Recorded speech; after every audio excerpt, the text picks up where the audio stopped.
Muchas gracias.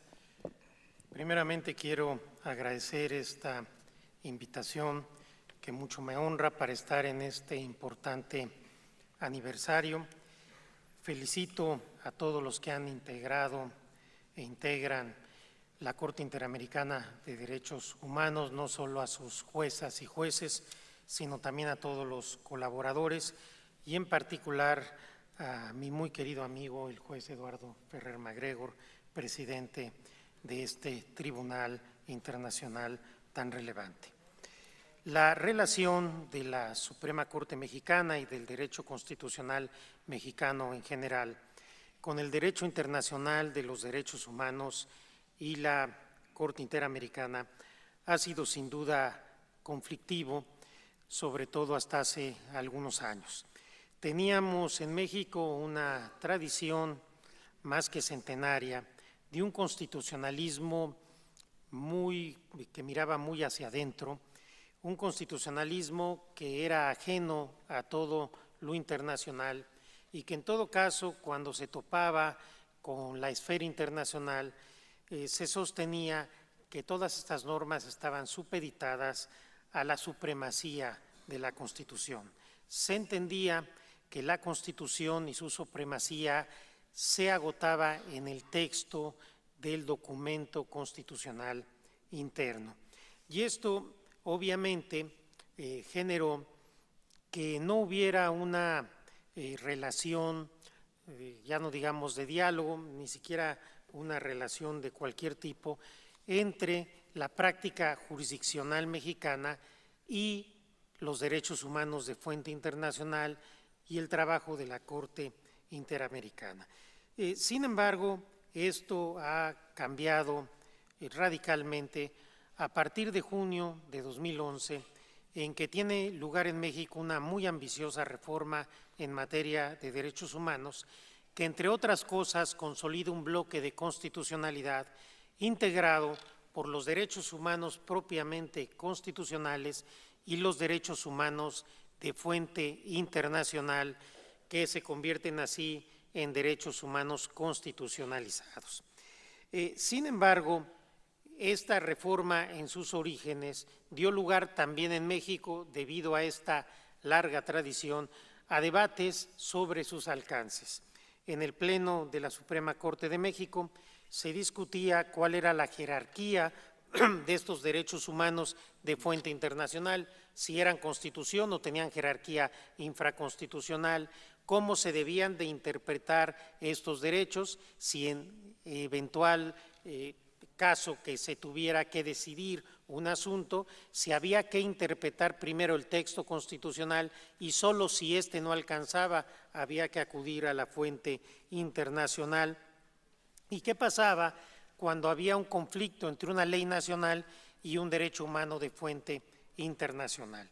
Ahí el Pleno de la Corte estaba prácticamente dividido, a pesar del texto, en mi opinión, claro, del artículo primero de nuestra Constitución.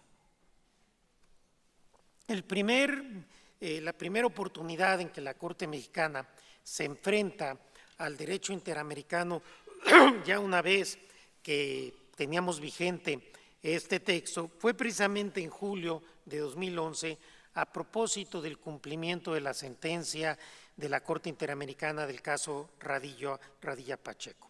Ahí la Corte Mexicana, más que generar una doctrina propia, lo que hizo fue establecer reglas para acoger una sentencia condenatoria internacional.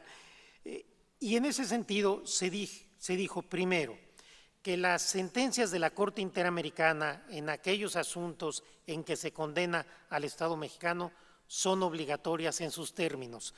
Esto puede parecer obvio para cualquiera de ustedes, pero en México hace muy poco tiempo no lo era. En segundo lugar, se acoge, no por una creación propia, sino también por una condena de la Corte Interamericana, por primera vez el control de convencionalidad ex oficio a cargo de todos los jueces del país. Sin embargo, como seguíamos sin fijar los alcances de la jerarquía constitucional de los derechos humanos de fuente internacional, este control tuvo poca efectividad en ese primer momento. Y por último, se estableció que las sentencias de la Corte Interamericana en aquellos asuntos que México no era parte, es decir, la jurisprudencia o la doctrina interamericana, era simplemente orientadora para los jueces mexicanos. Se partía de una idea, desde mi punto de vista, equivocada. Yo estuve en la minoría en aquel asunto, en este tema, de querer entender las sentencias de la Corte Interamericana como obligatorias en un sentido fuerte, jerárquico, y no como vinculantes en un sentido dinámico y de diálogo, como explicaré en un momento. De tal suerte que esa fue una primera aproximación que sin duda fue un avance importante, pero insuficiente, porque incluso no era un asunto jurisdiccional, era un asunto simplemente para tratar de ver cómo cumplíamos con una sentencia internacional. No fue sino hasta 2013 en que la Corte discute y falla la contradicción de tesis 293/2011. La contradicción de tesis es un sistema que tiene el derecho mexicano para tratar de establecer criterios obligatorios cuando varios tribunales tienen criterios distintos. Y en este sentido se reconoció por primera vez que había un bloque de constitucionalidad formado por los derechos humanos propiamente constitucionales y los derechos humanos de fuente internacional. A partir de esta resolución, todos los derechos humanos internacionales son derecho constitucional en México, tienen jerarquía constitucional, y por el principio pro persone, que también está en la Constitución, y otros principios interpretativos, tienen incluso preeminencia sobre el resto de la propia Constitución. A partir de aquí se consagra y se empieza a desarrollar con fuerza un verdadero control de convencionalidad por todos los jueces del país, entendiendo entonces que una ley nacional que fuera contraria a un derecho humano internacional sería inconstitucional e inconvencional. En México, todo el control de constitucionalidad que tiene que ver con derechos humanos es un control de convencionalidad constitucional o de convencionalidad-constitucionalidad. ¿Por qué? Porque todos los derechos humanos de fuente internacional, no solo los de la Convención Americana, todos aquellos que se integran en tratados suscritos por el Estado mexicano, son Constitución. Entonces el control se da al mismo tiempo, porque la Convención ya es parte también de nuestra Constitución. Hay una especie de expansión constitucional. La Constitución mexicana es mucho más de lo que dice su texto. Y muy importante, a partir de esta sentencia se establece por primera vez que la doctrina jurisprudencial de la Corte Interamericana es vinculante para todos los jueces mexicanos. ¿Vinculante de qué manera? No de una forma en que una vez que la Corte Interamericana discute y resuelve un tema en que México no es parte, los jueces la tienen que aplicar a rajatabla o de forma irreflexiva, sino de una manera creativa y siempre viendo el principio pro persone. Primero, hay que analizar el contexto en el que se resuelve y lo que quiso resolver la Corte Interamericana. Es común, al menos en México, un error que se toma un párrafo de una sentencia de la Corte Interamericana y se le da una interpretación completamente extralógica sin tomar en consideración qué circunstancia estaba resolviendo la Corte en ese caso concreto, y sobre todo sin tomar en cuenta que prácticamente todas las sentencias de la Corte Interamericana van desarrollando su propia doctrina. En una sentencia que condena a un determinado Estado, tiene lo relativo a esa condena, pero tiene una doctrina que se va construyendo a lo largo del tiempo y que gran parte de ella se contiene en la propia sentencia. Entonces, lo primero es analizar el contexto. Lo segundo es, tengo una sentencia de la Corte Interamericana, pero tengo criterios de la Corte Mexicana. En este caso, ¿cuál debo preferir? Aquel que sea más benéfico a la protección de la persona. Las sentencias de la Corte Interamericana deben verse como un mínimo de parámetro de regularidad, de convencionalidad. menos que eso no puede haber, pero efectivamente los tribunales nacionales podemos tener criterios más garantistas o más progresistas o más acordes a la ampliación del principio pro persone, de tal suerte que si este es el caso, debemos preferir los criterios de derecho nacional. Pero incluso los jueces tienen la atribución de, una vez analizando el criterio interamericano y el criterio nacional, aplicar un propio criterio más proteccionista o más de avanzada. De tal suerte que lo que hay es un diálogo creativo, no una vinculatoriedad en sentido fuerte e irreflexivo. Y por ello, como ya se mencionó aquí, hoy todos los jueces mexicanos somos jueces interamericanos, porque al analizar cualquier tema tenemos que visualizar no solo la convención, sino aquello en relación con la convención ha venido diciendo el órgano convencionalmente facultado para interpretarla de forma definitiva. Hoy por hoy puedo decirles que prácticamente en todas las sentencias mexicanas de todos los tribunales donde se analizan temas de derechos, se citan y se refieren y se toman en consideración las sentencias de la Corte Interamericana. Y me parece que el diálogo que hoy se invita, pero el diálogo que se da todos los días entre los tribunales nacionales y la Corte Interamericana es sumamente relevante.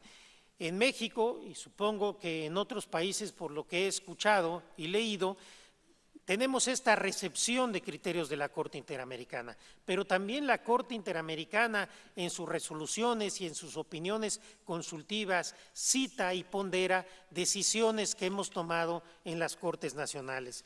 Porque al final del día a mí me parece que lo que hacemos los tribunales nacionales y hace la Corte Interamericana es lo mismo, la finalidad es la misma, la protección más amplia de los derechos humanos. No se trata de un conflicto entre competencias o jurisdicciones, se trata de un diálogo progresivo, dinámico, en el cual todos estamos por una mejor protección de los derechos.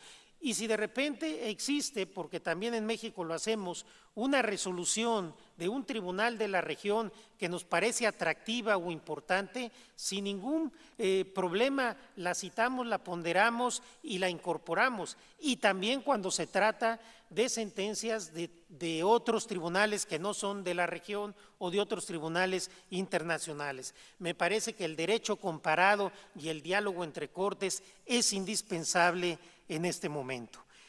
Ante los retos que tenemos en todo el mundo de fundamentalismos, de criterios reaccionarios, contrarios a los derechos, a la tolerancia, a la diversidad, al diálogo, a las personas en general, me parece que los tribunales debemos tomar la palabra y la debemos tomar fuerte.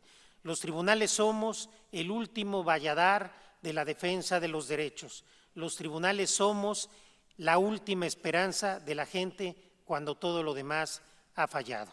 Yo hago votos porque estos esfuerzos colectivos de todo nuestro continente sigan adelante para anteponer siempre a la gente frente a los estados, anteponer siempre a los derechos frente a la arbitrariedad y anteponer la tolerancia, el respeto, la paz y la concordia frente a cualquier otra circunstancia.